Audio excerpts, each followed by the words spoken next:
something woke me up. It was 3:03 in the morning. I was already used to waking up at this hour, but this time it was different. Elena. I heard my boyfriend calling me, but his voice sounded very different and distant. I assumed it was because of my dream, even though he was lying next to me. As best I could, I rolled over to him and opened my eyes. But as soon as I did, the paralysis returned. Yet, I could see him sleeping soundly beside me, lying on his side, his face turned towards me. Elena. That's when I realized it wasn't him calling me. There was someone else in our room. I heard the bed move. Something went up. Something was approaching. Then, I saw the fingers of 2 hands, black from dirt, very long, starting to circle my boyfriend's shoulder. I saw very dirty hair starting to appear behind him. There was someone in the bed, slowly appearing behind him, showing himself. "Elena, it's time," she said to me, smiling. "Good evening, everyone. Welcome to a new chapter." I have to be honest with you. I don't know whether to tell you that the following story is about witches, macabre dreams that foretell something terrible about to happen, or truths that can be revealed to us. Perhaps this story is about a sick, terrifying person waiting at the doors of neighboring houses, hoping to find one open to enter. I don't know. The truth is, I don't know what's behind what you're about to hear. I'm just asking you to listen with caution, without taking it lightly, because you never know what you might attract by listening to stories like this. If it's one of these chapters you'd rather avoid, I understand, and we'll meet again at the next one, no problem. But if you dare to listen, from now on, we're no longer responsible for what might happen. My name is Uriel Reyes, and you are about to enter the world of night stories. The first strange dream I had, when I simply thought a spirit had paralyzed me, happened when I was a child. I remember it well, because at the time, until someone explained to me what was behind it, these episodes seemed absolutely terrifying. That night, I fell asleep listening to my parents arguing. They'd never been physically violent, but a few days earlier, my mother had thrown one of my toys at my father, a toy she was holding tighter and tighter as the argument intensified. It was a little pony. My father was cruel in his words and always knew where to hit, where to hurt her. He'd tell her that she'd given up everything to be a mother, to be a housewife, and that she wasn't even capable of doing that well, that she was never enough. You can imagine. The next thing I remember is seeing her duck to keep my toy from going over her head, and then my mother's furious eyes, filled with rage, eyes I'd never seen before. I remember that moment of silence when neither of them dared say a word, and although I was surprised and terrified, I decided to do something. I started crying and screaming. I didn't feel like doing it, but it was the only thing I could think of at the time to get their attention and prevent this argument from escalating any further, and it worked that time. But I couldn't do it every time, because I was afraid they'd cross that line again. And I was tired, more and more tired. My brother had left town to live with my uncles and go to university with them. I'm totally convinced, even though he never admitted it to me, that he had chosen a university course offered in the city where we lived, just so he could leave. Here in Mexico, unlike in the United States or other countries, children generally live with their parents until they finish their studies. But he had decided not to, and that's how he managed it. He left me alone with all that, Me worrying every day. Me being a child who didn't deserve that. I got tired of hearing over and over again that they were together only for me because they loved me. And it took me a long time to forgive myself because I thought that their daily unhappiness was my fault, that it was because of me that they were together, and that it was now also up to me to prevent them from killing themselves. One night, after a day in which they'd argued first thing in the morning, I decided to go to bed to try and get some sleep. But I could hear their voices arguing in the living room, then in their bedroom. Then I heard my mother go out to sleep in the living room, and my father go out again after her because the argument wasn't over. I heard heavy footsteps hitting the floor, moving from the living room to their bedroom outside my door. They were coming and going. Finally, I opened my eyes, but I couldn't move. I realized I was paralyzed.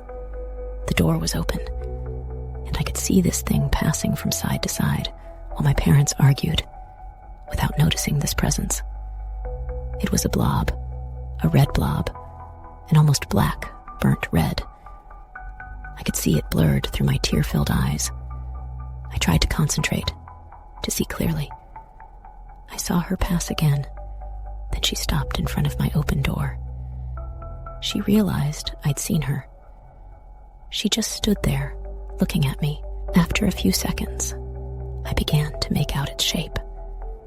I don't know if it was her shape or my eyes, if it was my brain trying to see an image it recognized.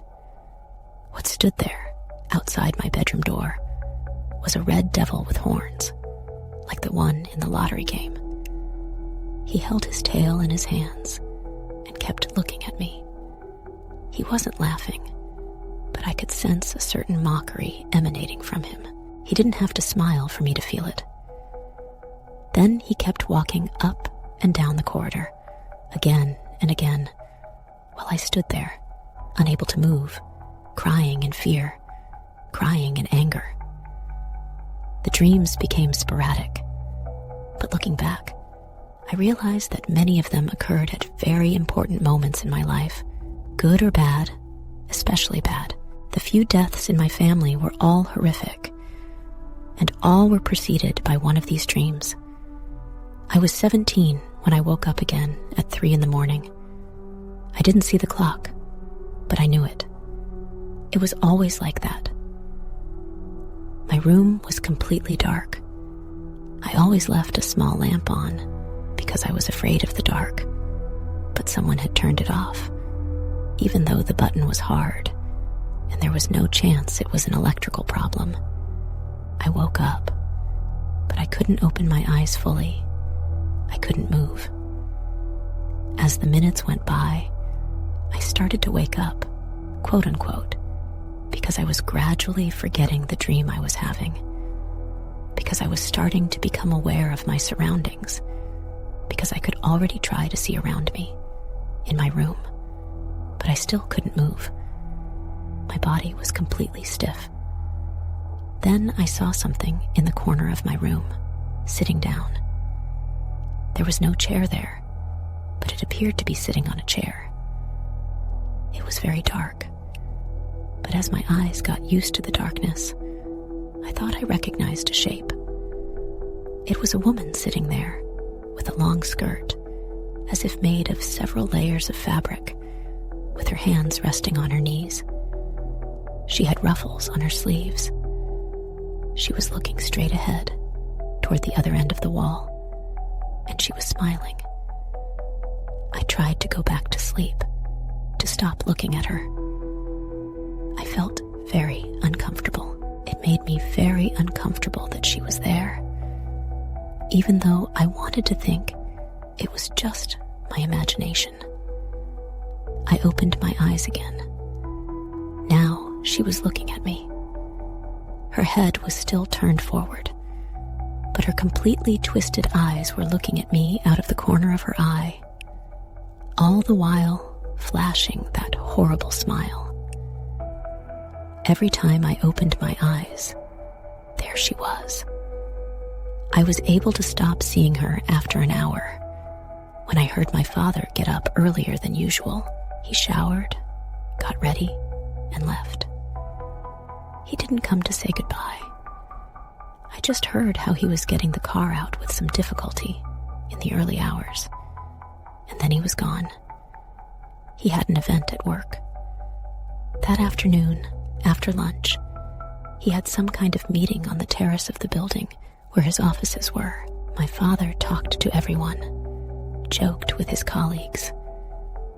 Then, suddenly, he put his glass down on the table, wiped himself with a napkin, turned around, and walked to the edge of the terrace. They called us to let us know an hour later.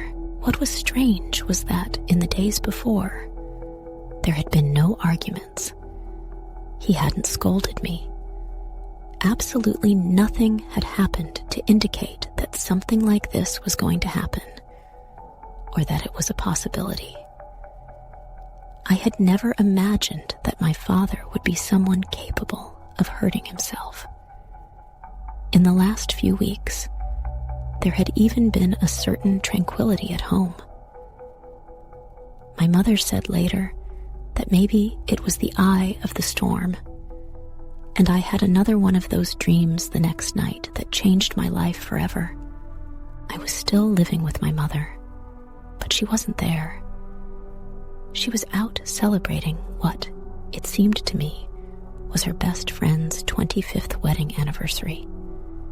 She'd insisted I come, telling me it would do me good, that Julia, her friend's daughter, wanted to reconnect with me, that we should be friends again as we'd been as kids. But frankly, I'm terribly tired of snobbish people. That's why I decided to stay at home. When 3 o'clock came, I opened my eyes. I heard my mother coming home. She walked to my bedroom door and opened it.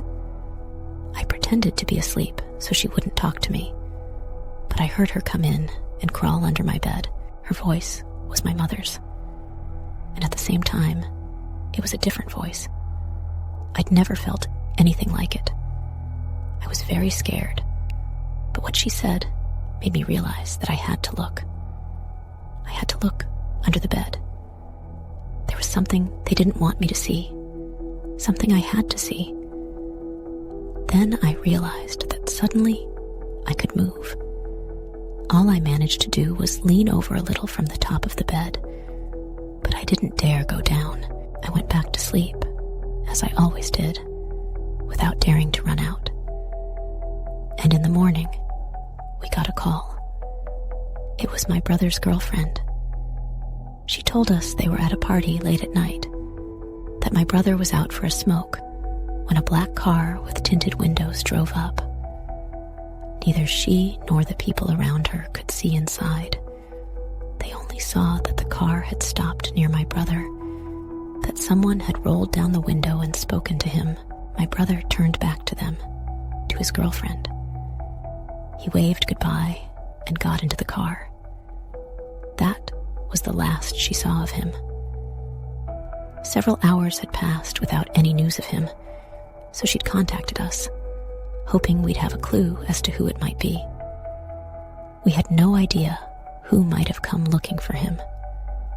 It had been a few years since we'd seen him, and we'd never heard from him since. No one ever knew what happened to him or the car he got into. It was as if the earth had swallowed him up.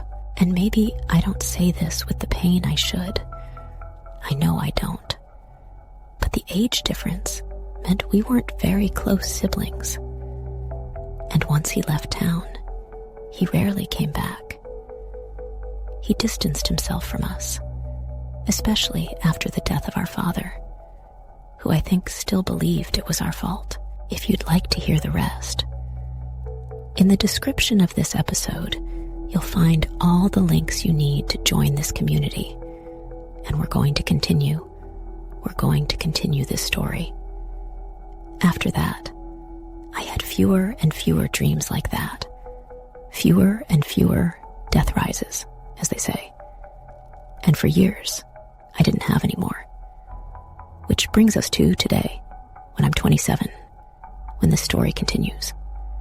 Today, I live with Franco, my boyfriend of 2 years. Well, even though he still has his apartment, he practically lives with me, spending at least 4 days a week here, as my house is very close to his work. Plus, he helps me with expenses, which is always good. Before him, I shared the house with a girl, but something about her habits and religion made me very uncomfortable. She was always doing rituals all over the house, spreading holy water, and I don't know, it almost made me sick. With Franco, I sleep well, very well. I feel protected. But a few months ago, things started happening. Portents began to appear. We used to watch movies until we fell asleep. Very often, we left the TV on because I still wasn't used to sleeping completely in the dark with the lights off. But all of a sudden, the TV started to malfunction. There was a kind of interference that had nothing to do with TV reception, because even the digital platforms were starting to go haywire with shifted images, distorted sound. Shadows of people appeared on the screen when they shouldn't be there. As this was happening on all platforms, both TV and cable, we gave up and started going to bed earlier, even turning off the lights despite my fear, despite my night terrors, despite the possibility that something would come back, that those damned dreams would come back. Because even when they heralded something good, the terror they made me feel was unbearable. And after the dream ends, the uncertainty lasts. Knowing that something important, something that could change my life, was about to happen, without knowing whether it was good or bad. It's a feeling I'd rather never, ever experience again. I woke up one night, and my heart clenched. Again, I couldn't move. I didn't need to look at the clock to know what time it was. I was lying with my back to Franco. I started to cry so he could hear me, but I couldn't speak. I couldn't even move my mouth. I tried to stammer. "Are you okay?" he asked me, half asleep. No, I managed to say, barely making a sound. He kissed the back of my head while squeezing my shoulders, and it hurt. It was very abrupt. He never did things like that, but I couldn't move. That's when I heard a noise in the bathroom. Then someone walked down the hall and back into the bedroom, and I recognized the footsteps. It was Franco. And even though I still couldn't move, I started to cry more with fear. When he realized this, he turned on the light and shook me until my body woke up, so to speak, and I could finally move. I was terrified. I looked all over the room, bent down to look under the bed, and told him there was someone here, someone who had spoken to me with his voice, kissed me on the head, and squeezed my shoulders. My shoulders still hurt. I could still feel his fingers pricking me. But Franco examined me, and there were no marks. I told him about these dreams I'd had, but I don't think he'd ever really believed me. At least, not seriously, because he sometimes laughed when he saw me so scared. He'd tell me I shouldn't be scared because of sleep paralysis, that he couldn't believe it could scare me into thinking it was a rise of the dead. And although I didn't totally believe him, I felt too embarrassed to insist. He was the voice of reason, and I ended up looking like a scared, superstitious person who believed in such nonsense. Anyone who has had a supernatural experience has felt this way at one time or another. Because even if some people believe you, there will always be others who make you feel crazy or ignorant. I tried to relax, to forget about it. 2 nights passed, during which I began to sleep better, to realize that it was all too unbelievable, like something out of a fairy tale or a horror movie. I had to be clear, mature, confident in myself. I was an adult, damn it. I couldn't have these fears forever. So, on the 3rd night, I even decided to turn off the little lamp I slept with. I lay down very confidently, facing the center of the bed, towards Franco. I breathed deeply, convinced that I was going to sleep well. I breathed again and again, sure I was going to have a restful night. I took a deep breath, knowing that nothing could disturb me. I was nice and warm, wrapped up in my blanket. All was well. All was well. I slept deeply. I slept. But something in the back of my mind told me that I could still wake up at 3 a.m, that this dead man could still come back that night. But I slept. I slept. Then something woke me up. It was 3:03 in the morning. I was already used to this, but this time it was different. Elena! I heard my boyfriend calling me, but his voice sounded very different, distant. I assumed it was because he was still far away in my dream, even though he was lying next to me. Elena! As best I could, I turned toward him and opened my eyes. But as soon as I did, the paralysis returned, but this time I could see him.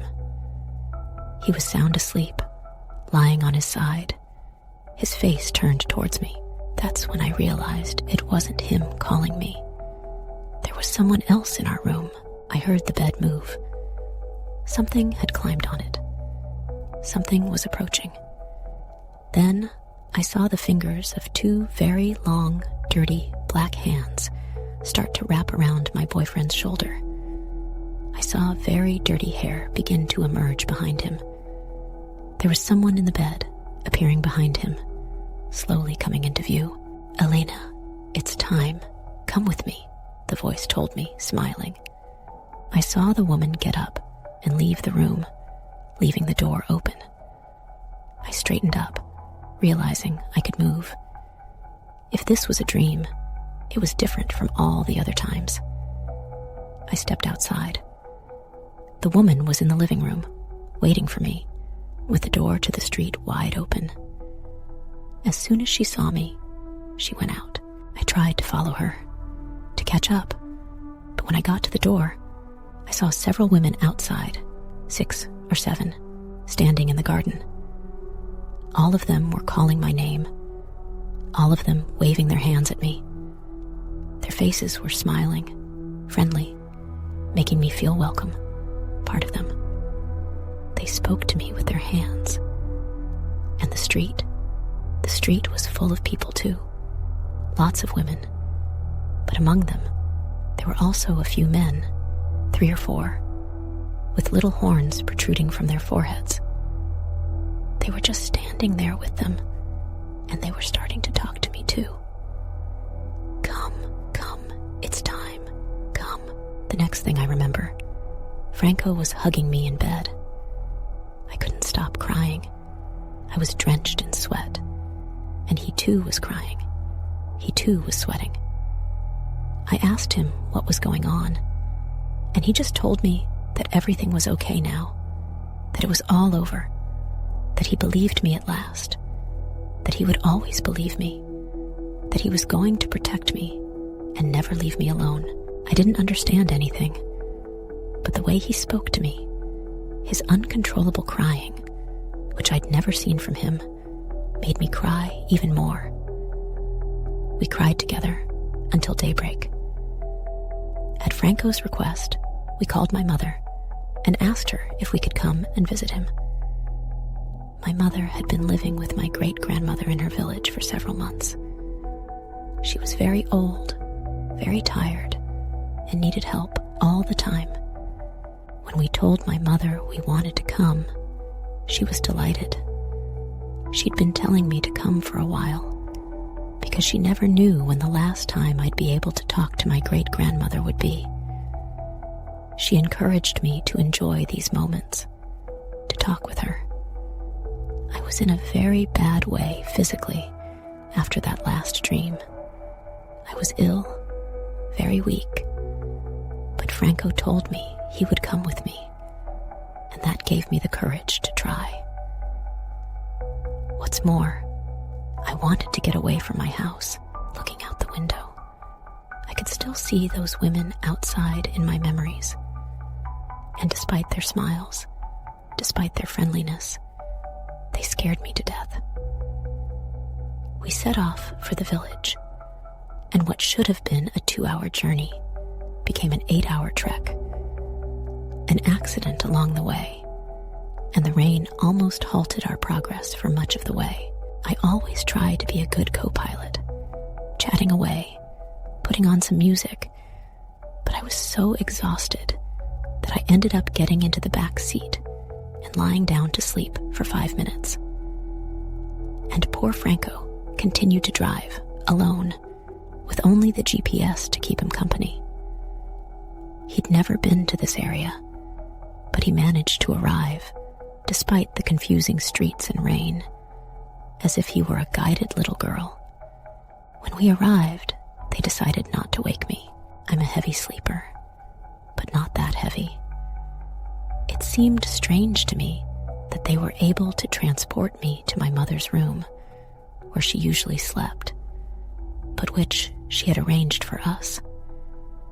I stayed asleep until 9 or 9:30 in the evening, when the voices and laughter of several women caught my attention.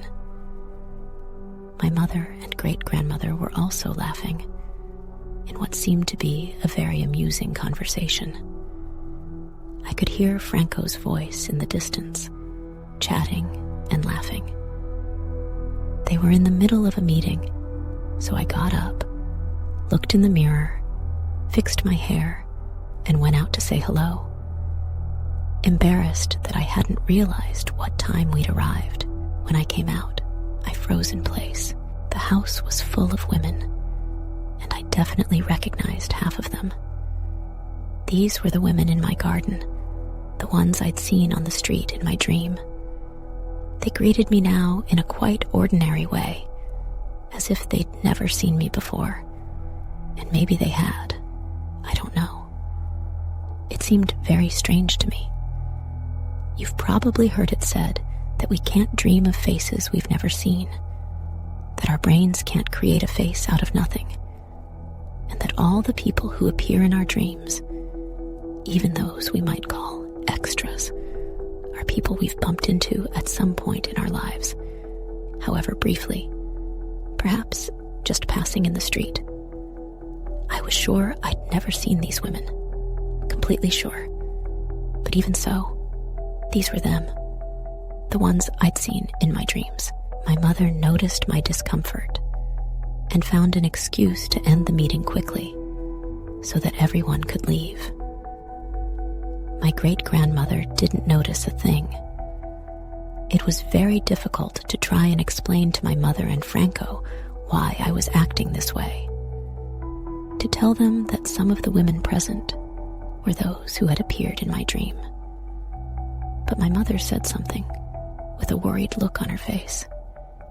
She didn't want to dwell on the subject, but she knew that some of them were indeed witches who indulged in rituals, who went out into the mountains at night, who went to cemeteries. Although she thought they were just stories, that they were just fooling people, I couldn't stay there for long, as I now felt physically threatened.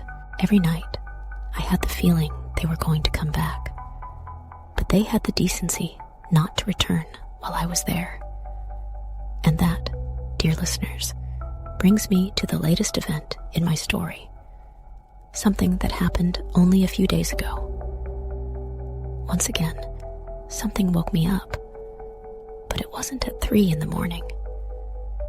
I heard footsteps, footsteps running down the hallway in front of my room, which reminded me of that first childhood dream. Even though this hallway was much shorter, I shook Franco, told him there was someone outside, moved him, shook him, slapped him, but he wouldn't wake up. There was something about this dream that seemed scarier than usual, but I braced myself and went outside. I saw a very tall woman in the corridor, a few steps from my room. When she saw me, she ran into the living room and sat down on a sofa, out of my sight. I heard her voice from the darkness. "What do you want?" I asked her. "Who are you?" Arms grabbed me from behind. "Hey, hey, hey! Get out of here! Get out of here! Get out of here!" shouted Franco, pale as death, terrified, but shouting at random, trying to mask his terror. He put me behind him. He was holding a baseball bat I'd never seen before. He turned on the light, and there she was, a woman, smelling horrible, like rotting weeds, completely dirty. "Get out of here! Come on! Get out! Get out now!" shouted Franco, very angry. I couldn't believe I was awake. She came in and said, "I need a place to stay. Let me stay here. I'm not doing anything wrong," the woman said. She scared the hell out of me. Her teeth were black. Her face seemed covered in spots, like an old Disney character. Franco turned to me and told me to call the police immediately.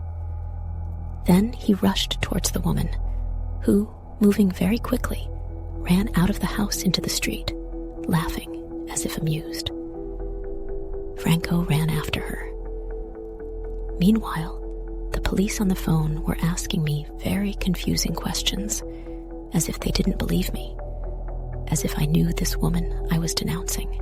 I couldn't explain to them that it was an unknown woman who had entered the house out of nowhere. I finally hung up when I saw that Franco was coming back. He told me that he'd been chasing her, and that he'd had the impression that someone was waiting for him outside.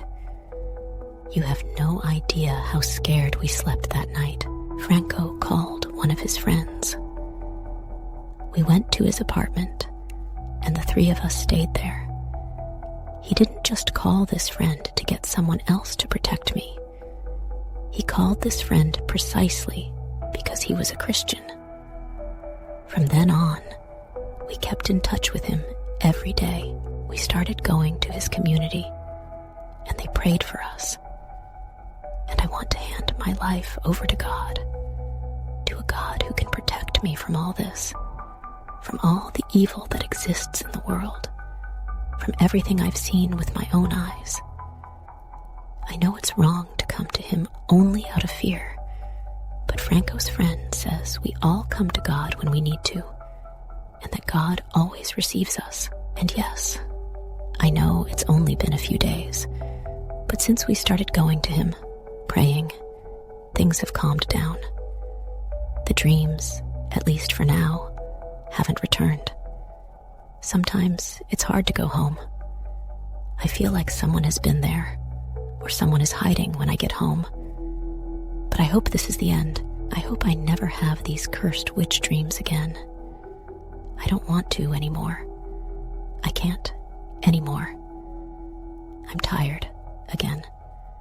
If my story isn't the most terrifying, not like the ones you're used to hearing, I apologize. I'm sharing it with you because I'm going to read. I'm going to pay attention to each and every one of your tips. And believe me, I'm going to apply them.